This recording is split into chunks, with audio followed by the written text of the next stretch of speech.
Ahojte, ja som Rebeka a na dnešnej hodine tvorivých dielničiek si vyrobíme takéhoto orechového ježka. Na dnešný návod si pripravte orechové škrupinky, štece, nádobku na vodu a farby. Predtým ako začneme, dajte pozor, aby ste mali škrupinky takto rozpolené, aby neboli rozdrtené a aby ste mali čo najčistejšie toto vnútro. Orechy logicky spapajte. Do nádobky s vodou si nalejem vodu.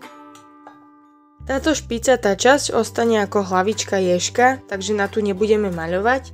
Vezmem si túto tmavšiu farbu a vymaľujem ten zvyšok. Hlavičku si naznačím tak, že na tejto špicatejšej časti bude nos. Tuto niekde bude končiť čelo. A na jeho stranách ešte nechám miesto na uši. Takto som si naznačila hlavičku a tento zvyšok vymaľujem.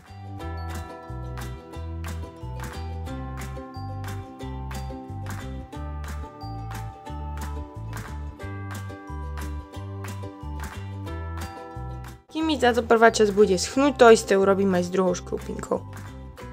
Keď vám to uschlo, na telo môžeme nakresliť pichliače.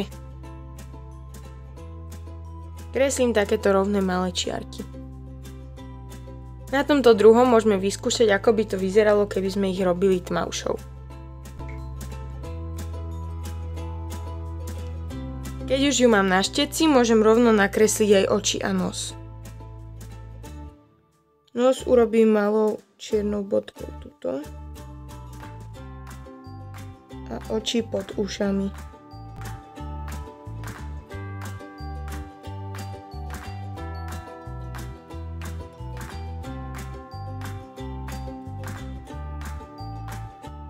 To isté spravím aj na druhom ježkovi. Už len nechám poriadne zaschnúť.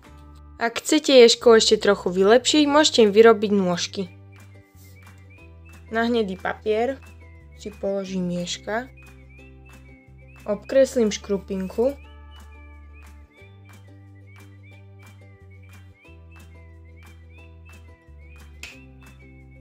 na každej strane spravím jeden malý kopček.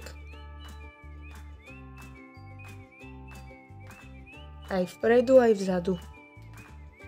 Nakreslím aj malé pršteky. Potom ich vystrihnem, nalepidlujem a prilepím. Ak niečo pretrča, ešte to môžete obstrihať.